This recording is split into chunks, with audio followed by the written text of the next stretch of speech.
I think that is where I would like to start, is understanding and have the full commission understand what is direct cost, what is indirect cost, the budget meaning from the finance director every other month of what the balance is in our budget, how much we've spent percentage-wise. Is it 20% that we spent 6 months in, and 8 months in? Have we spent 100%, 7, 8 months in, and we don't have any for the next 3 months? As commissioners, we would like to fund programs, but if you've got a program that's eating up your line item at 100% 6 months into the year, you're out of money for that. And then is there some line item that you've not used, but yes, it's budgeted, and do you go pull from that line item and put it up here where you can finish out the rest of your year? As commissioners, I don't understand that. I didn't understand it until about my second year, that I get my arms around exactly what was state funds, federal funds, and funds that we had to generate to take care of programs through tax dollars and sales tax receipts, property tax. So when we look at a budget, understanding our budget, every quarter, every 3 months, we get a report from the finance director of where we are. So we understand when there are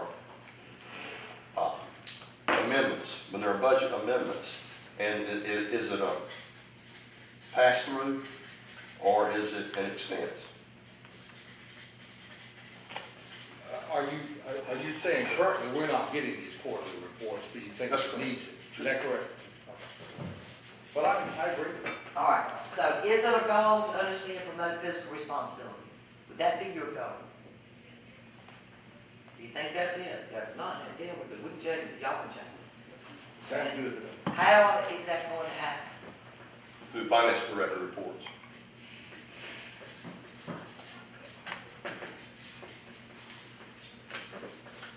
In layman terms, because we're laymen. Thank you very much. My problem is, I think we've complicated the procedure so to where average people, including myself, I consider myself an average person, hardly understands the budget. I recall the budget being about that tall. Now, folks, this is not the United States of America. We don't need to have a budget that's that complicated. We need to simplify our process of budgeting to where we all understand. Being reported to us. We're not trying to be able to sit down and write a budget ourselves. We just want to understand the budget as it comes from the county manager and ourselves or whoever.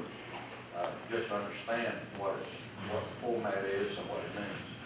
The biggest problem I have is, I think Chairman King mentioned earlier, is I have a problem trying to decipher what state funds are and federal funds and this kind of thing. How does that incorporate into our budget?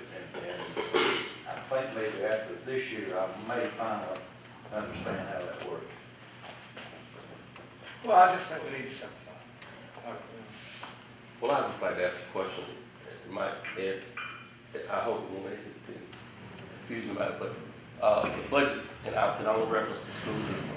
You're talking about federal, local, federal, and state, and out on the left column where you have a line item, there's a number out there that would designate whether or not it's local, federal, or state. I can't remember exactly, but it seemed like 3 might have been federal, 2 might have been local, 1 might have been state, like 150, 100, so forth. Line item goes across the dollar amount down there. Just remembering back how the school system budget process worked. And part of my ability to follow the budget that I developed for vocational ed was starting over on the left column where a number would designate, just by looking at that category, would designate whether those funds came from federal, state, or local. Now, I just listened to you. It might not hurt to have a paragraph put in the regular computerized budget. If an area had begun to get low or needed some attention, then that's something that you could read. That's what I would sort of like to see. If there was an emergency or something was getting low, if just type in paragraphs at the end, maybe the office will be able to let us know not changing, like Mr. May said, not changing the way the process is, except just add a little bit to it. And then there is a learning curve about how to read those numbers. And then, so we're trying to work on both of them. We have to maintain an 8% rate in our balance in our general fund, our fund balance, and by rule. And the county has set up a policy of maintaining somewhere 16, 17%. Is that correct? 14%.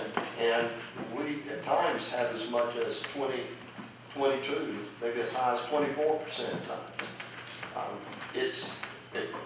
That is where we probably, I would like to see us understand that we're on top of that. County next to us, Green County, has just gone through somewhat, of course, Warren can fill us a good in on that. He's an attorney from Green County, but they're looking at 2.6% fund balance right now. If I'm not, it's pretty close. But we certainly don't want to get to a place where we're not understanding what the fund balance is, where the pot of money is here, and what percentage have we used up. A good example of that is healthcare right now with the DSS. Is that, using those funds to pay overtime and having budget minutes for that. That's not accountable, and that has to come out of the line item, and who pays for it now. How's that? Every quarter, every other month, I just like to get some accountability of where the money is and how much it is and where it's just being spent. Well, I'm used to a budget that's easily readable. If I'm sitting here on a budget and I have allocated advertising as this amount of money and I've got to trim somewhere, I've got to have a line item that I know categorized so I can decide where to trim. You've got to put things in priority. And if you've got a budget that only lists items, numbers, I don't know what correlates with those numbers. So I'm just saying that, and I'll give you an example.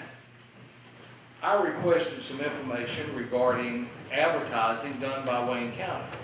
I don't know if y'all heard it on the radio as an example. There's been a lot of advertising here in Wayne County on a local radio station about Wayne County. I think the phrase is, the good life grows here. Grown here. What's that? Grown here. Grow here. But what I'm saying is, there's a lot of advertising that is being done that I'm not aware of, and I don't know that anybody else is aware of, and I want to know how much that was. Well, if you go into the budget, you don't know where it's at. So how would you know to trim something unless you've got it very simply categorized in such a way that you can look at it? So I just think that we have got to streamline our budget process that are in items that you and I can relate to. If we are going to be able to come up with a budget that you and I can live with. So that's all I'm saying. One other thing, one of these funds, state and federal, are going to be restricted. Is that not correct, Mr. Smith? Yes. So we need to know which ones are restricted and have to stay in that pot, and that pot be spent for, say, DSS money. And what funds we have available that are sitting out there sort of available for us to move around as we wish to. And I think that's really important because a lot of people don't understand the restrictions on this pot of money has to go to this particular. There's a lot of areas we're not going to be able to do anything with. Yeah. Well, if that's restricted, then we need to only concern ourselves with where we do have controls. And I think we have to do that. You want to know what different departments are, you got to go and thumb through this stuff. There's probably some things we can do, but it's going to be tough to make it very much simpler than what it is with 26 departments involved. Just to feed on Mr. Mayor's point for just a minute. And this is a question to Mr. Smith. Those 26 departments, is there a number that identifies each one of those? Yes. All right, that's all I want. Now, you take that number, it's like a table of contents. That number means that that's that department.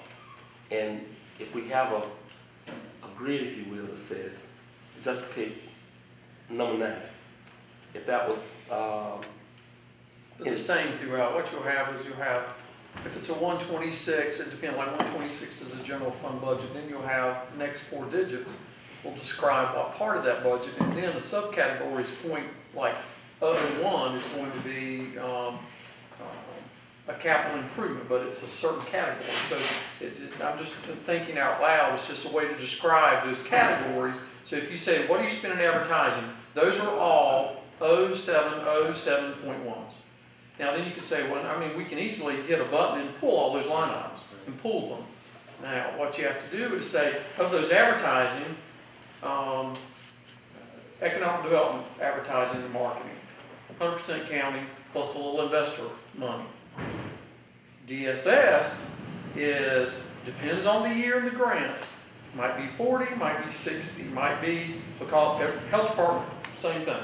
It depends. So when we give you the number, we then have to break out, local is about this much, and state, and we don't typically know that till the October, because they come back in block grants and state money.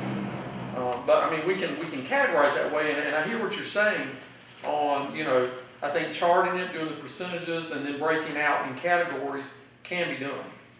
I know it can be done. Everybody's got QuickBooks that is in business, and if you can convert numbers over to verbal words, that's all I'm speaking of here. So I don't think it's that difficult to do. I think it's and I don't think I'm hearing you say drive it down to every minute detail. No. General categories, particularly those things that people really are. I want to know for every department how much is state, federal, and local dollars. That'd be awesome, wouldn't it? Healthcare is a good example. So our Yes. largest expense, health services. Health services would be health department, DSS, but they are funded by state, governed by their own boards. But the county has to submit funds for the difference. So the state, they have indicators, both of them do, and they're going to get paid according to those indicators and doing their job. But the county is going to have to submit monies to the director when she comes and says, I have to pay overtime, I have to do this, I have to do that. My indicators are going to be all out of whack if I draw from that to do this. So I'm going to have more money. Well, the only way she's going to get more money is come to the county. And then that's not a budgeted item. It is in a sense because we use the history. And we use, of course, that director's budget that comes to the county manager, and he looks it over and gets with her, and they work it out. But with state mandates, with the lack of state funding, with the mental health care that's changed in LMEs, MCOs, the state, the health department, the health and DSS, it's the biggest part of our budget. I think it's around 28.5%, I believe. Thank you. But it's health services. And then of course, you got under health services, you've got the WIC program, and then you've got the hospital that has the portable watch bands. And of course, they're wanting us to help support the watch bands to get more out there. That's health services, and that's an item that they can't pay for, they don't get state or federal. That's something that we have to submit. So as long as we go every quarter, and if we're running out of that line item, the money's got to come from somewhere. well, when we talk about budget, my observation, and as you can tell, I speak my mind, but I think that's what we're supposed to be doing here. It appears that in the past, we have a budget, it's passed, but during the course of the year, it's very easy to dip into reserves and have a budget amendment to pay for some of these things that are going along during the year. If we're going to draft a budget, I think we need to live within a budget. I think that it's critical that we draft a budget for our needs in such a way that here's the budget and here are the funds that we are raising to pay for the budget, and not constantly rely on dipping into reserves during the year for these budget amendments. If not, then what goes to the budget? I think we need to live Can I within mention our one budget. thing? The board adopted, this is going back to, I think something Chairman King said earlier. The board adopted your reserve policy of 14%. The board also adopted the issue of budget amendments and living within means some years ago, with the exception of a couple of items in the last few years, and it's really trying to understand what the budget is and how they're presented. But the board has rarely in the last few years gone into reserve. They have gone into line items that they designate like economic development, they have a contingency set aside. Because you don't know if a company's going to come into town and you need to help them. But that's in the budget. But it's in the budget. Yeah. But they've rarely hit reserve during the budget year. In fact, their policy said, we prefer that when you come in, you have a revenue attached to it somewhere. And they predominantly have done that. And I was really sitting here thinking, okay, how many times have we gone into reserve? And it may have been an emergency or something, but there have not been that many of those. That was like economic development used to. The board did not budget for those issues. Now we've built, we'll have, if it's been as much as $1 million a year, if that was the real number you needed to incentivize or do infrastructure for companies to come in. It's not a reserve. It's a contingency, It's fund. exactly. It is We have a funded fund line in the budget. Yeah, well, that's already Yeah. funny. I'm just saying. So I'm just trying to, because Yeah. obviously I see reserve. Reserve is that that's over there, that's sitting in an account, that's not appropriated, not encumbered. It could be encumbered in your audit now, because your audit this year will look even different when they present that in February, because now you're having as a board to say, that is set aside for landfill improvement, because now GASB rules, the general accounting standards have changed, and LGC, or Local Government Commission of North Carolina, said you had to categorize those reserves. In that last sheet I gave back October, September, and it got down to that $19 or $20 million or 20% left, that was unreserved or unappropriated or unencumbered. But all the rest This were is fund encumbered. balance. That's fund balance. I want to get away from saying reserve. Yeah, Because there's a difference, because there's appropriate, unappropriated, encumbered, Unencumbered funds, Unrestricted. funds, unrestricted. yeah, and that's at right now around 19%. Well, And if it's 19% this quarter, but something happens in the county, and then the next quarter, Well, remember last year was higher, now we borrowed that 15 million for schools to pay back Eastern Wayne, Norway.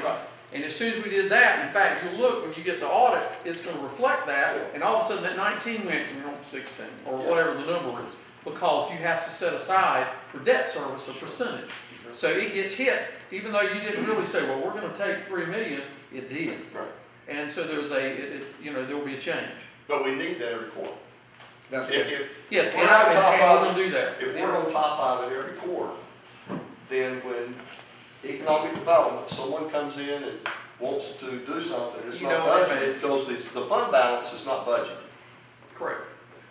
The fund balance is not. Is not budgeted, Budgeted. is not, if in that true sense of the word. That's right. So you say, well, I need 2 million. It's not budgeted. Where do you get it? Fund balance. Well, It drops it from 18 to 16. Okay. The point is that and let's get away from the budget, but the budget, we just need to know every quarter what we have in the fund balance and where we are in percentages. If we've got a department that's at 80% of their expenses with 5 months to go, then I want to know what happened in that department that caused it to be 80% expenditure. Because sometimes you'll get one that may say, like in the WIC program, or excuse me, the energy program, or SIP, we talked about yesterday, which is the Energy Assistance in DSS.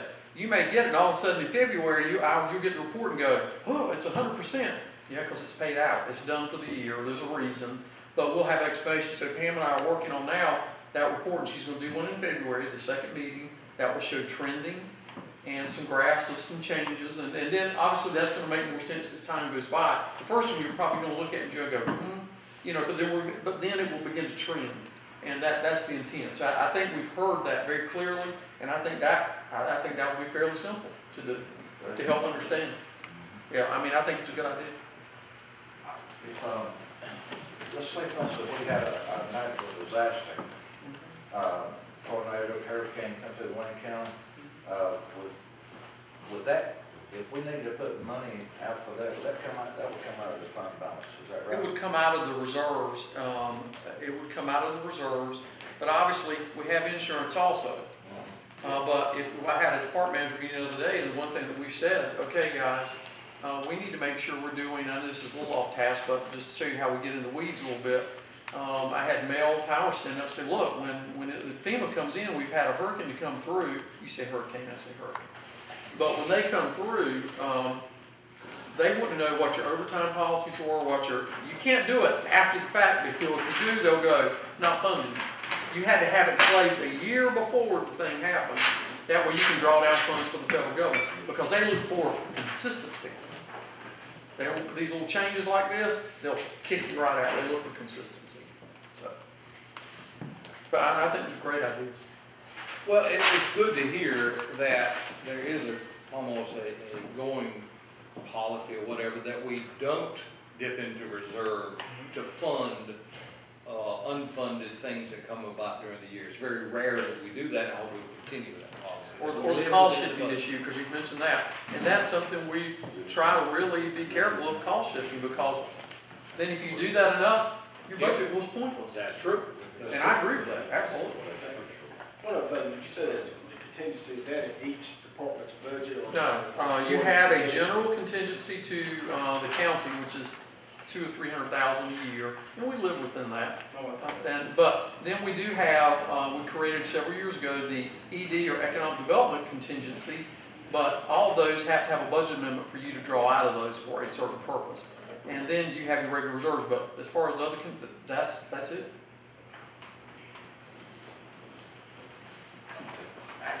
Here's what we've listed under budget. You've got your goals, stand promote fiscal responsibility, however you want to say it, budgetary. We've written very specific finance director reports and labor terms quarterly, right? Check, check. 2, break down the dollars. Y'all want to understand and streamline that process. You want to understand the difference in state, federal, and local dollars and where your money's going. And 3, you want to understand and maintain the percentages for your reserves and fund balances. Is that stated okay? Anything else we want to list under budget? Let me hear that last one again. I just put to maintain, no really, I guess it was to understand. Y'all talked about reserves, fund balances, and contingencies. You seem to be real concerned with what kind of percentage. You know, you're mandated by state to keep it so much, to keep your credit rating up. But you seem to be real concerned about those percentages. You want me to change it to something else? I don't want to put words in your mouth. You tell me what you want. Or you want me just to take it off and just have Well, two things? we're not stating on this statement here that we're going to maintain our current rate. Is that correct? We just want to make sure that we do have correct fund balance. We 8% by state. 8%, but right now we're maybe 16, 18, 20% or whatever, but And that's the point is that may not be what we want to do That's in correct. coming up with this new budget. That's Right, right. okay. That's right. All right. Instead of maintain, let's just put to understand, reserve and fund balances. And obviously that changes when you get into CIP. That changes quick when you get into facilities. And the reason for the 8% is that is what the LGC says will take you for 1 month if you don't have any money coming in. Right. And so that needs to be unencumbered, 8%. Absolutely unencumbered. Can I get a little bit more clarification on the 8% while we're discussing it? Is that 8% of the 159? Or is that 8% of It is local funds? It is 8%, well, it's of local funds, because it is of local funds, so it is of the net budget, not the gross budget. And net are local funds, sales tax, property tax, anything that is derived locally. So that 8% covers your debt service payments, any obligations, payroll, those things. So it's not 8% of the funds coming from state and No. federal funds? No, that's It's totally just separate. local? Yes. Yep. That's why the board some years ago moved it up to 14, 16, somewhere in there. And then they even said up to 23 for capital improvement plans. Yeah, we added, and then started building a capital reserve, So you would have money, so when the chiller goes out at the jail, you actually have in reserve, not a a reserve setting out there where you're building, I always call, you'll hear the Bob Fund, Bob High, who's one of our financial advisors. We started building that, so when something does go out that was not budgeted, that we didn't know the chiller was gonna blow up on us, and we've had it happen at $300,000. That you'd say, need to come to the board, we got a capital reserve built. So part of the logic of going to 14% was that you were building, if an ambulance blew up, that I didn't have reserve, I had something to buy from. But I had to come to you to say, from that reserve that's not budgeted, but it's designated in your audit, and we have to say it to the LGC, for capital. For capital. See, I would look at that as a budgeted line item. That's not a budgeted line item. And it Because will be. you don't, it is truly reserved, as Mr. King said, it is truly reserved that only you as a board can touch. But you designated for capital. And then now, what's happened is with the new government accounting standards by the GASB 34, they 5 years ago began moving to making you look more like private business in your books. And you're watching now the way the enterprise is set aside, governmental versus the enterprise. But you're seeing that it will never look the same. It's getting pretty close. But also standardized so you can compare our job to Wilson County or to Wake County. You can look and they're pretty close. And To there's make one- it easier to read. And there's one other part about it on the state side, falls down from the federal, is that the state wants to know if your county is really rich, why do we have to keep funding that particular program? There is talk, and that's in legislative issues, mandates, unfunded mandates. And once you open that gate, then they say, well, they can afford it, we don't send that money. You do that in farming, agriculture, and they just want to know now what you've got, how much money you've LGC. And then the state looks at it and says, well, Wayne County's, might need to send us some of that. Send some, or we don't. Well, they actually have looked at some fund balances, but we said if that were local money, Madam Governor, Mr. Governor, that's our money. And so we really have to watch that. So Mr. King's right. They're looking at how they can set criteria to say, well, Wayne County or a Pitt County or a Wake County has enough money to cover that area, so therefore they're no longer eligible. Yeah. So it's a double-edged sword. So I think you see it. So you got to walk a thin line, that line. 2 years ago, they was trying to take our fund balance. They were. They were not successful, but I will tell you, we're looking again. That's why every quarter, we need to. Yes, you need to watch it. And I agree, in other words, there is a downside to having this huge, a large. Well, there, and I will say this, I have to say this, there's also, when you have fund balance, there's a downside publicly. But that's where you have to say to the public, we have a CIP that says we're going to build schools or some EMS buildings in the county to promote better service, or whatever, community schools, whatever the word is. And you say, so we're planning to use that reserve to offset debt payments in the future, because obviously if you go borrow money, you got to have reserve. Even if you borrow it all, you got to have reserve because your debt ratio is the key to the LGC, and you'll see that when the auditors come in. So it's just having a plan. Capital improvement plan. Yes. Which is not just a school, it's facilities. It's everything. Is one of our items. Yes. I'm We sorry. try- If you were gonna set a goal under, let's say, county facilities, what would that goal be before you got to the specifics? Identify. What's the end result? the- Or, go ahead. Identify every facility that the county owns. And under that A, identify every end user. Once you have the facility, then find out the end user, who is in it, if it's occupied. And then 1A, B, or A, C, whatever you have, is that once you find out who's in it, then we need to know what they're paying, if they're getting paid free or allowed to stay there free, or if the state is paying their way, or how much of the state is paying their way, or the federal government's paying their way. And then how much do the taxpayers in the county have to pay? So I guess we want to know who's in there, how much they're paying, and why they're in there. Is it a health? Is it economic development? Is it administration? So we have to identify this because you might have a building that has two. For example, we have East Point and DSS in one large building. That's the board building. How much does East Point pay to stay there? How much, which is an LME, which is now a 12-county management care organization that we're the lead. So they have maybe a half building. And then you've got the other half, which is DSS. So that's a facility. But then you might have a complex that might have the jail, might have the courthouse, and might. So just trying to find out and get our arms around all the facilities that the taxpayers basically own in Wayne County. Including raw land, including land. No. No?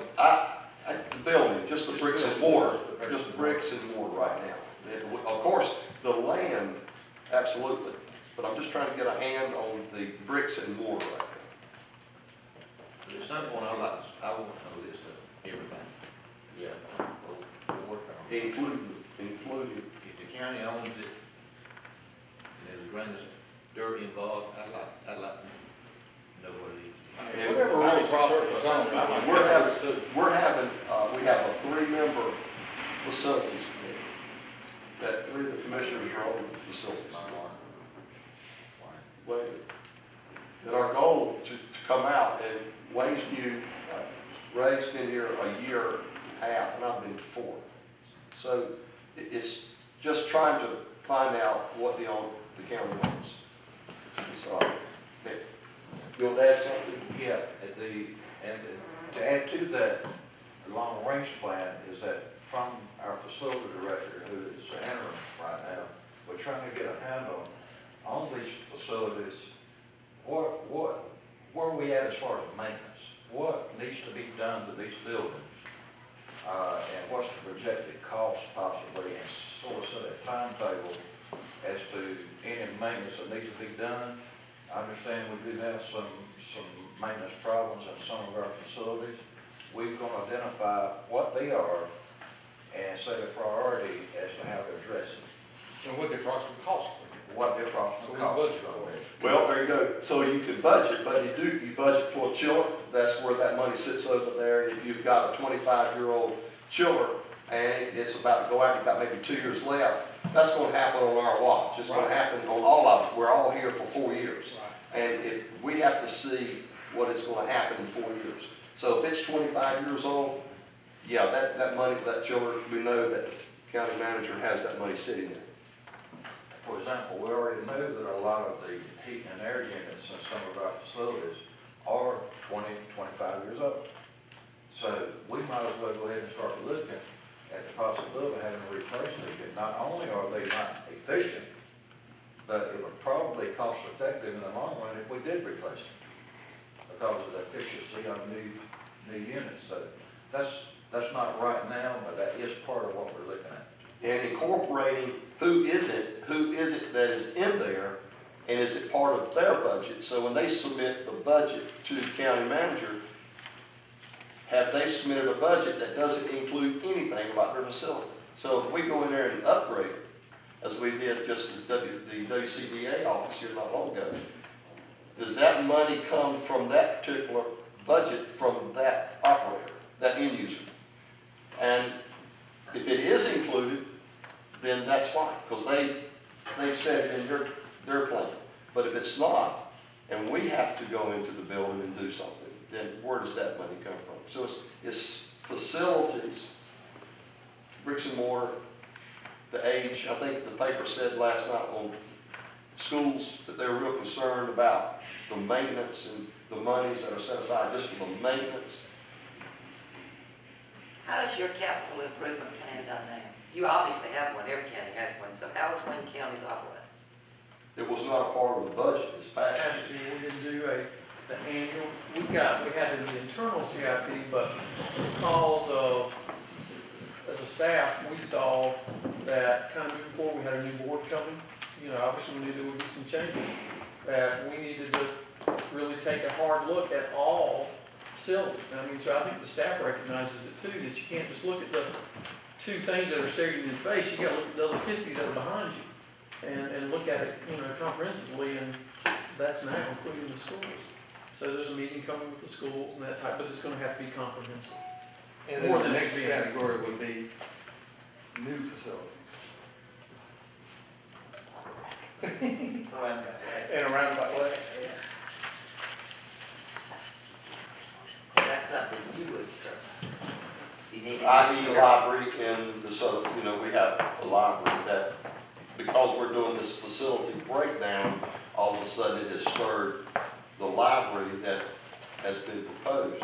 And so we're having to look at all the facilities and where everything is, because that is a facility. Yeah. Yeah. Well, I was gonna mention that, I'll probably put pipeline. Pipeline means in the pipeline, Mm-hmm. because it's a project, it's already moving. I like that idea. Pipeline.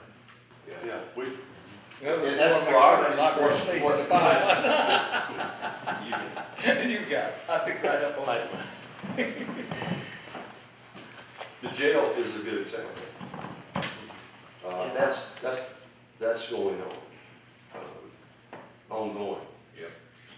Crane's moving right now. Jail and then you said Oh, library. I'm talking about the expansion of the jail. See, and that is part of it, and I think, a couple of you touched on it. We have what we call the operational CIP, which is vehicle replacement, small repairs under, when I say small repairs, under 200,000. Because we build those in the budget, anything above that would go into a larger CIP that the facilities committee will look at all of them. But we actually, those are the things that you may have to have reserved for, that you may have to borrow money for, that goes into the Davenport plan. We gave you an example of the one that was done a year or so ago. That's that you didn't have to identify the resources to pay for it, those kind of things, the really big projects. And then the pay-as-you-go, and that's, so when you're looking at it, the pay-as-you-go is the operating improvements, replacements, that type of thing, and that's pay-as-you-go for the schools and the county. There's 2 separate line items. Well, as I'm getting these emails, all of a sudden I began crunching some numbers.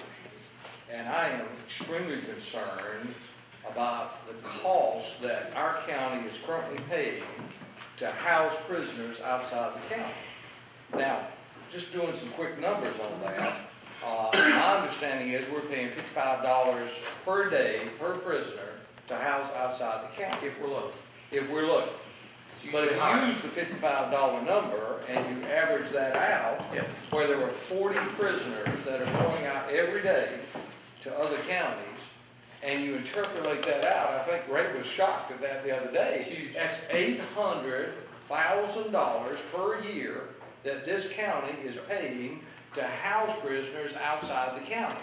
Well, folks, that can't go on forever. We're gonna have to recognize with the $800,000, we probably can fund the new jail, just from bringing those dollars back here. And if I could or some expansion of some sort, or an extension of the jail for these reasons, to keep the personnel here, to keep the money here, instead of sending it out to another economy in another county. Correct. And now that's part of what Milford, who's in facilities, myself, and our engineers want to bring in the sheriff to bring to the facilities committee some ideas, because there are some things we can do to keep it right here. Right. And might be able to kind of stave off a brand new facility in the next 5 or 10 years. We might be able to have a kind of a stopgap that keeps all the money here, but it's effective. But I'm just talking about a worst case scenario, if you had $800,000 that you could fund a facility. We just need to be looking at some other options. Absolutely. I mean, and if we're going to have to expand based upon our confinement of the space available, if we're going to have to do that, then we need to oversize that to where we can actually bring in federal prisoners, and we'll have a revenue source from that to offset our other costs. But we need to start looking outside the box, is what I'm saying. Yeah. Rather than building a facility that only will get us through the next 8 or 10 years, maybe we need to look at it a little bit larger, so it's oversized, so that we can actually bring in revenue to offset some of our other costs. And I think that's sort of what the facilities committee needs to look Right, at I agree with that. I agree. and bring back, because some of the things you gotta do is bring in the sheriff who's very knowledgeable, Mr. Parker, some others, and our engineers, who we now, because of, first of all, your jail is now full because of the new misdemeanor laws. Mr. Bell knows that. Yes, and you know, one thing I'd like to caution you on, if you're gonna set aside bed space for the feds, and even if you don't use it, those beds have to remain empty. You cannot. If you contract, you Well, can't use I'm it. just, yeah. So, but you gotta, and I think it's good when you look at all of it. Pay until they use them, Right. so they can sit there for a year and not even be utilized. Well, That's what just the go county over, ran yeah, into. I understand. Yeah, but I think the point's well taken, that you gotta look at it comprehensively. The rule changes, legislative, federal changes, are there available? Because right now, there's this pot out there where they're renting beds to people. That money comes from the state, that money will be gone this coming year. So where's the money gonna come from? Well, one of the things that we obviously had to take care of first is we knew, no matter what we did, we were gonna have to fix the jail we got. To keep the state from mandating to us to build a new jail, which they could do if our facility got much worse. Agreed. And so, that's one of the reasons why it was such an emergency to get this jail refurbished. And the other thing I want to ask, maybe this 800,000 we're talking about, Joe, I'm wondering if that also includes, you know, we're sending, as we're doing this renovation at the jail, we're sending different floors of the jail outside of the county while it's being refurbished. Is this 800,000 that's been brought up, does that include what we're spending for inmates while the jail is being refurbished? We're taking one floor at a time, I understand. Or unit at a time? So the sheriff has to take that whole floor and send them outside of our county. Now, my question is that 800,000 that you've been quoted or you came up with, does that include everything? Because this is gonna be temporary once we get the jail refurbished as far as sending people outside. I'm just going by the emails I'm getting, y'all getting too. It says 225 prisoners are in the jail, and 43 are outside the county. I'm just going by that. Okay. But, Mr. Chairman, as you're thinking about it, one thing is as we begin to, this is when you get into capital, look at the jails. And I have to give a plug to the DA, the judges, they do a good job helping us on day reporting. We have to look at, as Mr. Bell knows, the electronic monitoring program, which we have 40 or 50 people on. Do we do like Robinson County and go to 100? Because of those 40 or 50 we're sending out, could you do electronic monitoring of half of those and reduce what you're doing and not have to have 50 beds? See what I'm saying? Are there, but you got to work with the judge and the DA to say, will they let you do that? Will the law prescribe, allow you to put these people on in-house arrest as long as they're not a flight risk, violent, those type of things?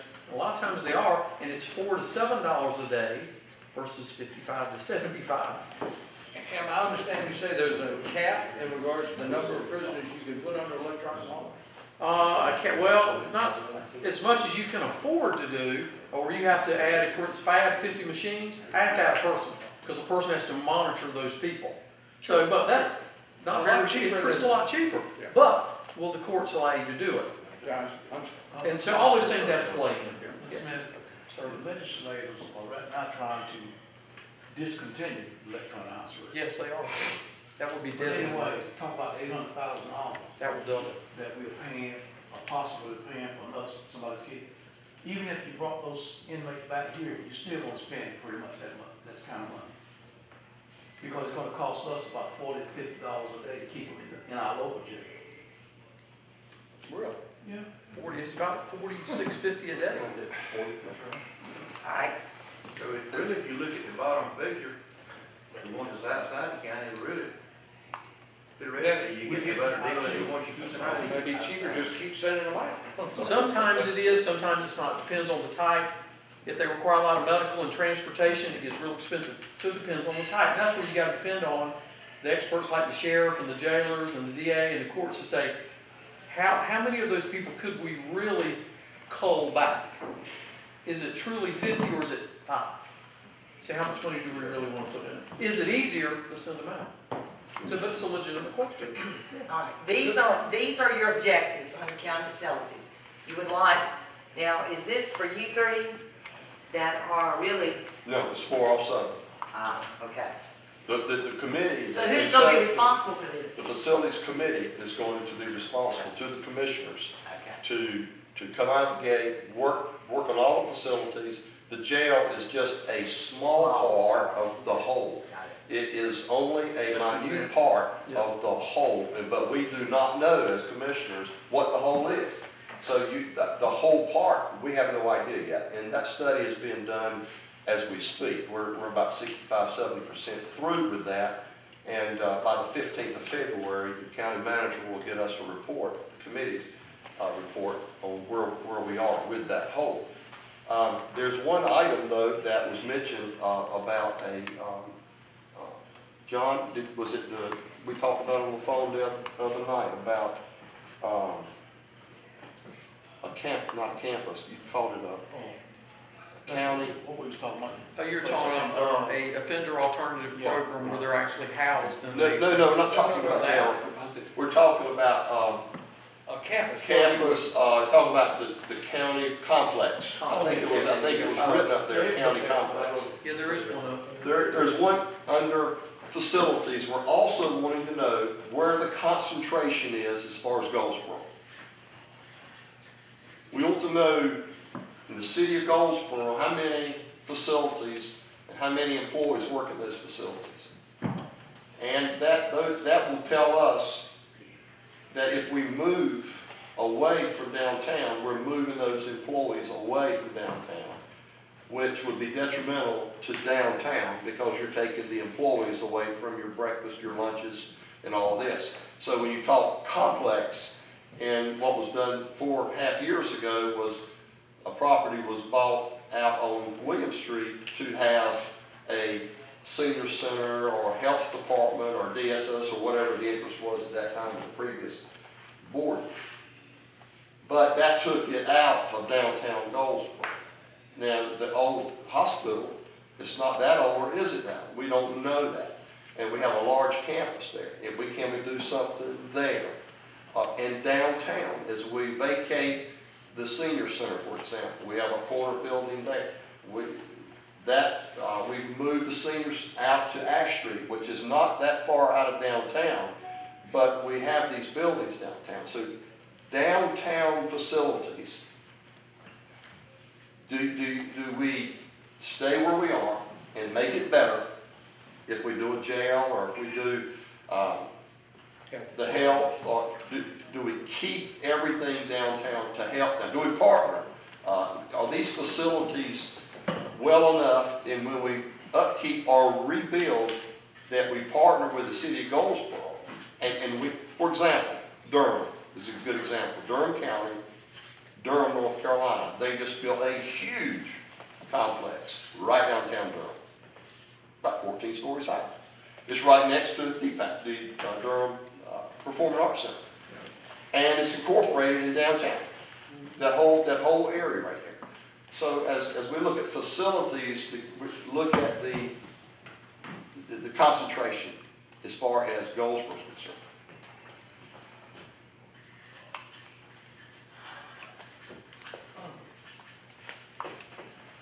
All right. So are you gonna get, the facilities committee will identify every facility in the county, you're gonna identify the end user, the employees, the concentration, where and how much they're there, who pays and why. In other words, you just wanna know who's in there, what are they doing, and who's paying for it. All right, and then maintenance facilities, where you'll come up with projections and priorities and costs, and then possibly new facilities and those down the pipeline. And I did make mention, I know they're gonna type this up and make it so it's readable, downtown and reuse of existing buildings and how that can be coordinated with concentration of people. Got it? Now, what's the end goal? These are objectives. What's really the goal on county facilities? What's the goal? Not objective. What is that goal? Clean it up to get a better picture of funding. Okay. It's all about the dollar. You've got to follow the dollar on this one. It's what it's going to cost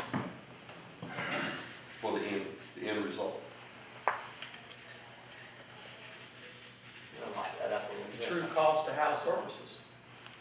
We can't do what the true cost is. No, this is the true cost of bricks and mortar.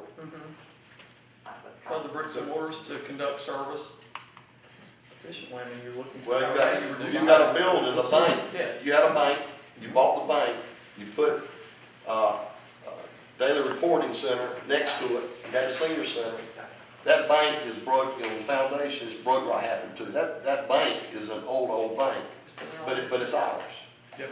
But we got to know what to do with that. There's an Now, opportunity there. if we tear it down, we don't want to move what's there outside of Goldsboro. You keep it there. You build on what you have in order to keep the people downtown, to help downtown Goldsboro. Can you read those 6 votes on your education? Are we gonna deal with this one? We've accomplished our first goal. We are meeting. We are actually meeting jointly within the next 3 weeks. I was gonna put interaction and interface and all that stuff. I don't know, just put a meeting with the board. All right. And from there, you don't know what your end result's gonna be? Man, Well, I'm not speculating on that. well, I think that, from my standpoint on education, I think to some extent, economic development, job opportunities, business development, has a lot to do with how we fund school buildings. School buildings, I realize, are just buildings, but it is important in regards to our funding. And I don't necessarily think that we're going to be able to totally rely upon funding from the lottery and other things to fund what we need. We've got to recognize that in our county, the average citizen out here has the feeling that we have underfunded our capital needs in schools for years, and whatever the reason is. And I just hope that we're going to address that when we meet with the school board. Mandates. What it probably is, I don't know, sure, I'm guessing. There are a lot of mandates being made in mental health right now. A lot of expenses, but the way that they are going to work, the money's coming out will be a percentage for admin and a percentage for, Lee knows as well as I know how they're getting ready to, look at distributing money. There'd be so much for the client and so much admin. And I think under healthcare on the county level, it's services stepping on other services. I guess controlling the future expense, watching it more closely because it's going to become more expensive. And there's going to be more people to care of because of the age, the elders, the older people.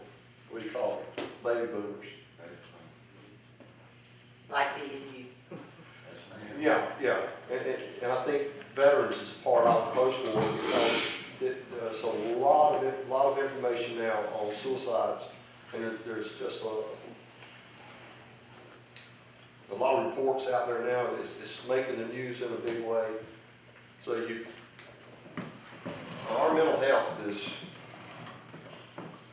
East Point, as I mentioned earlier, the MCO, and the state legislatures, the General Assembly last year approved a bill that you can take health departments and DSS departments and look at those too and assess them, and counties now have the authority to merge those two. DSS and health. Yes, ma'am. Yeah, health services. That was a bill that's passed last year. It's been available for 3 or 4 counties like Mecklenburg and Wake and maybe a couple more, but they've made it available for county governments. So there's a lot of things that's happening in healthcare, and that's going to be on our watch. All 7 of us are going to have to deal with this in the next 4 years. So is the goal, what is the goal? Is the goal is not to watch escalating costs? Well, what would the goal be? Would it be To be more efficient and effective. Maximum effectiveness with being a good stewardship of the dollar, I guess. I don't know. What do y'all think? in regards to healthcare dollars or healthcare services, or be more efficient and effective? They sound good. I like those, because that means you're gonna watch the money and you're gonna watch the services at the same time, you know, because they're gonna parallel. We do a lot for the dollars go down and services go up, but that's gonna be, hard to do. But that's what I guess that's the final goal, that if we have to look at 4 years from now and look at how healthcare has affected Wayne County.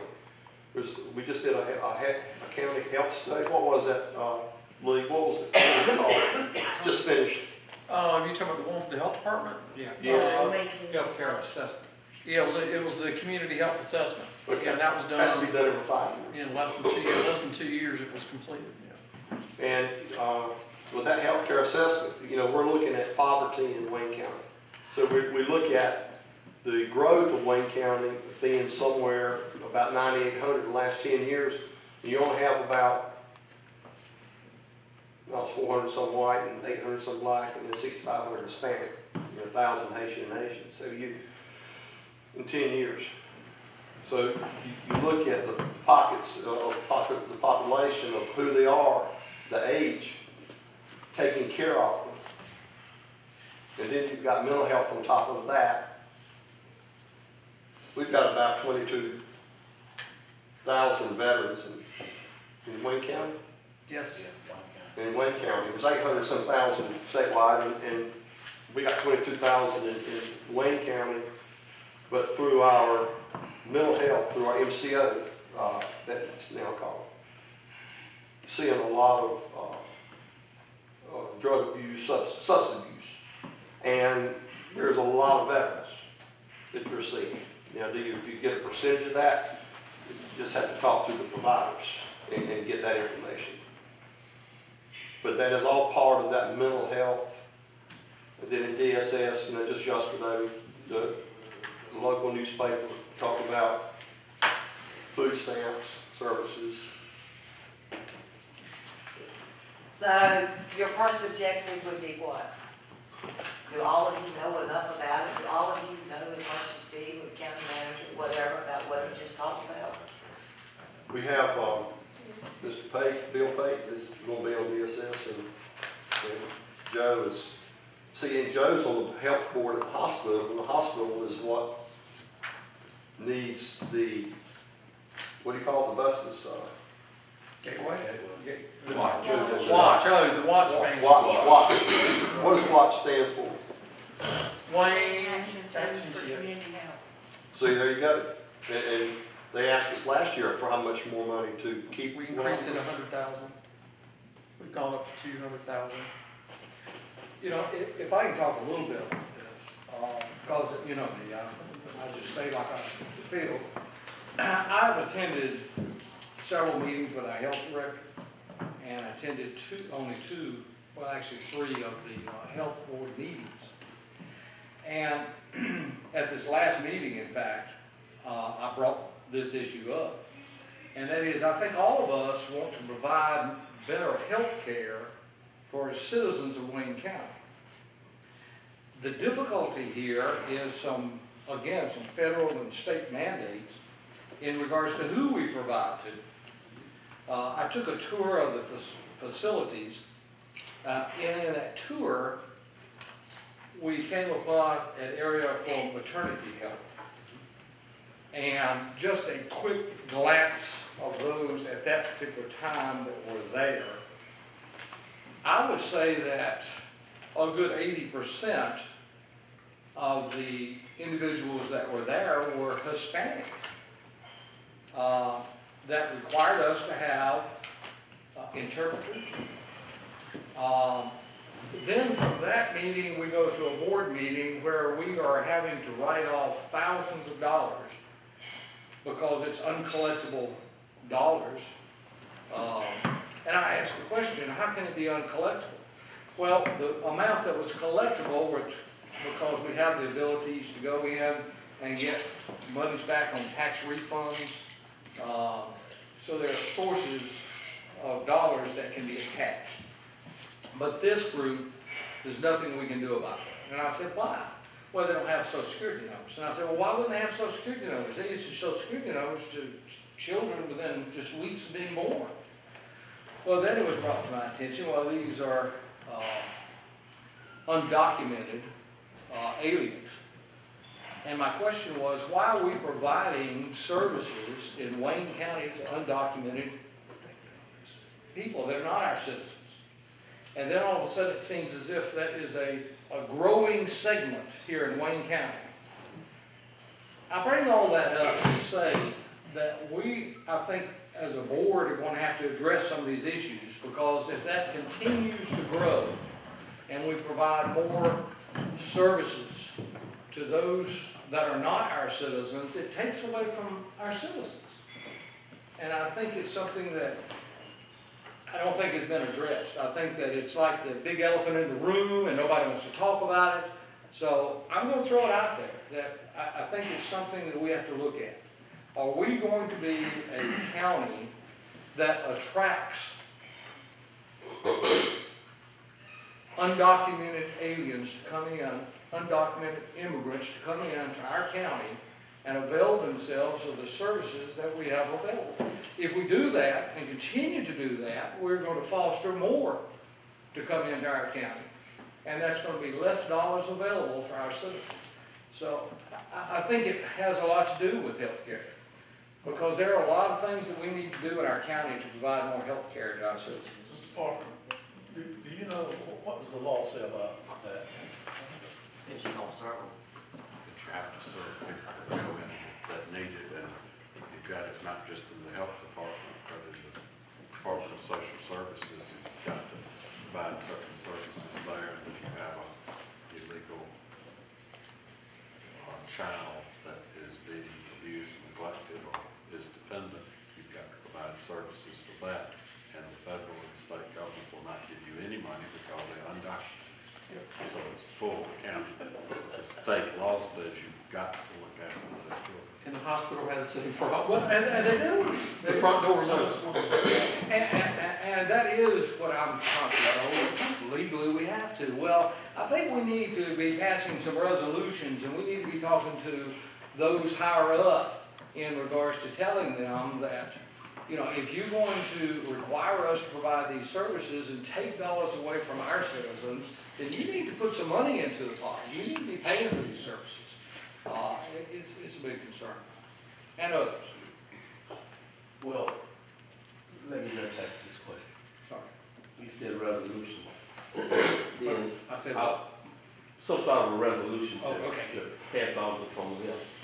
Now, unless I just missed what I've been reading over the last 2 or 3 years, the federal government, or at least, I remember back several years ago, McCain, Bush, and Kennedy was going to put together an immigration bill. That's right. And what I was expecting that would put folk on some sort of a path to citizenship. I say path, but I thought in the infrastructure there would be something that gave them a green card, that they would be here legally, have that social security number you're talking about, and therefore be able to put them in this pipeline. So if we were going to, and since the lady said there's some things that we can't do anything about, but we can try to impact it, I think it becomes on the part of any kind of commission board, either here or someplace else.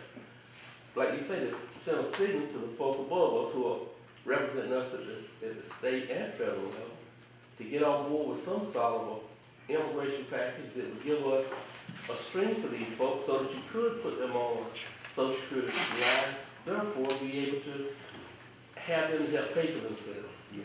But until we say we're not going to, until we do something about the whole national immigration situation, and we get someone to get on board with the president and whomever's trying to do something about it, then we're going to be talking 5 years from now about what are we going to do about this cost we can't do anything about it. And you say the federal government says we got to do it, so it's got to start there, but it won't start there until we holler and scream loud enough to get the voice heard. And how much money do we put aside until we get that answer? Well, the other, Oh, you weren't expecting this to be coming up, did you? But the that- other that's, is, but that's an is issue. you've got the mom and daddy that What? may not be documented, but all of their children are That's legal right. citizens. They are, because they were born here. Can I- Good, bad, or So- indifferent, that's just the way it is. So I'm concerned about the dollar. I mean, I'm just concerned about having the revenue because we are governed, we're mandated that it's the governance. But going past the governance and fine tuning it in, it's tax dollars of Wayne County people, citizens that are fitting the bill. And it's like the hospital, there was something about $10 million or something uncollectible Right. last year or something. It's just some unreal number. But they have to take that $10 million loss, if that's exactly what it was, I'm not sure. But it's close to that. Then they have to move their fees over here to compensate for the loss. So we're gonna have to do the same thing on the county, is that on the county level, we're saying, well, we would like to give this great program this amount of money because they've got vision and they've got goals, but we can't because we know over here we're gonna be losing it. We're gonna be charging it off. And so I'm concerned as we go forward is if there's a line item that is indicating in a health area, then those line items on that health area, that health line item, it says health care at 28.5% or whatever it is in our total budget. I think we just need to find out each one of those and really understand them. And I think we've got between now and, when you give us the budget, June 1st, to vote on in June. So we've got to do our homework on it. So I think probably the bottom line is I know we're efficient, I think, in some areas and effective in some areas, but I'm afraid of the dollar. And what kind of dollar do we come up with? And all three, and it's all three. It's health, DSS, and it's. And also the emergency medical side, EMS, is impacted, because as we go out, a lot of it, and we're finding the education, all of it. But one thing, if I could just give this kind of the flip side, and we've discovered this in looking at our we're an agribusiness community. We have a lot of manufacturing, don't get me wrong, but we have a lot of agri-based businesses here. And a lot of the agri-based businesses and smaller businesses can't afford health care. And the hospital and the health department and watch are the health care. So the converse side of that is that we provide health care for some of those workers so that they can work at a local operating plant that produces chicken products or whatever. They're not high-paid jobs. I mean, they're medium-paid jobs. But we provide that. So there's a cost associated. So I'm just saying, when you think of it, throw all that in the mix, because about 3 years ago, it hit me and I went, well, wait a minute, if I say no, am I killing their workforce? So there's a flip side to it. Bill knows That's that. what I was gonna say. We're It is. a whole worse entity there, because we brought these people in from all over the world. All over the world. Not just Hispanics, they're coming from everywhere. And they're filling this loss, and they're gonna be working on these businesses, and Correct. sometimes they don't go back to those H-2A programs, then they'll go to the community. That's exactly what happens. And a lot of them are come in, no social security number, I said, with 5 or 6 cards in their hand. And somebody else's cards, that's just like what they are. But they end up staying here, so. Business has to be very careful who they're hiring, but they're bringing them in anyway, so that's just the way it is. The working class people in Wayne County are tired of footing the bill for people that are here, not documenting and getting help services. And I'll give you an example. We have a Hispanic guy that works for us, that's legal, he's been here 19 years, he pays his taxes, and every time our healthcare cost goes up 15–17% per year, it affects his insurance coverage. But he says, I know why it's going up. My buddies, they're at home, they're sitting down, they're here illegal. He said, I tell them, get up and go find your job, contribute like I do.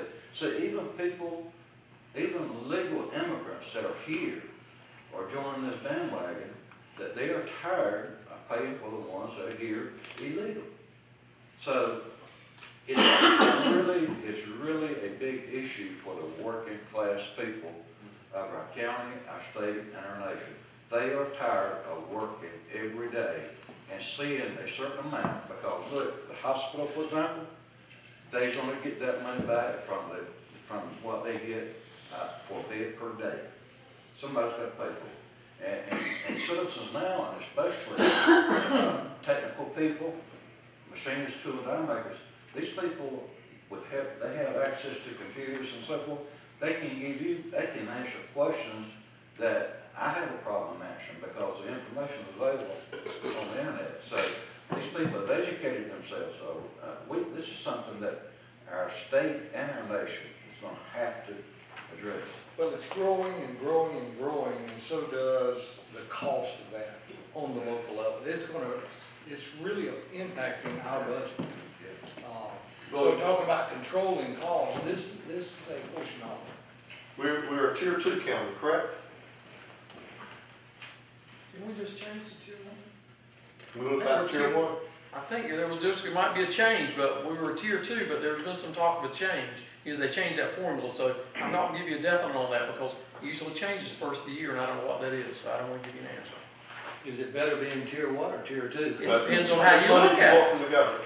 Oh, okay. One says you get more money in grants, but the other says you're much more distressed economically. So sometimes it's good, What is sometimes your it's poverty bad. level here? I don't Depends on know. how you look at it. Help me poverty level. What's the poverty percent here? I'm trying to remember all the census data, it was, 17, 18, 19? I think it's I think it 18, was. that's what I'm. I'm gonna tell you, it was bumping 20%. I mean, it's real close. Yes. It's real close. Yes. I just don't want to do that, but it was pretty close, 20%. Yeah. And before we move off of healthcare, just an idea. We see that the hospital has similar problems. They are overloaded at their emergency room. People are using the emergency room for their primary care. There may be an opportunity here possibly to partner with the hospital to provide some type of a immediate care facility that may solve some of this problem and take that load away from it. So I think it's something maybe in the future we might want to explore partnering with the hospital. Because they are really being flooded with just everyday flu symptoms and so forth at the hospital, when in fact that can be handled elsewhere. I think that's what we're doing now with the watch program, is that we went from 100,000 in our budget last year to 200,000. They asked us to help them with the watch.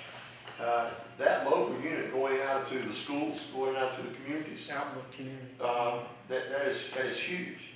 And having nurses in education with these facilities in the schools, having nurses, and you probably know a whole lot more about that than I, but being able to take care of those kids, their health in the schools, so they won't get to the hospital or have to go to the doctor. I think that the watch really woke my eyes up last year when we had to go from 100 to 200, and I did some research on that, and that's a great partnership already. And if they want another one, then to eliminate getting those in, that assessment, that health assessment that they've just completed will help us as we move forward. I think we can get some good figures before you come up with your budget. Listed under healthcare, you're gonna finish the assessment that somebody's doing and get that back. Y'all will know more what's going on and where those dollars are going is what you really wanna know in healthcare, right?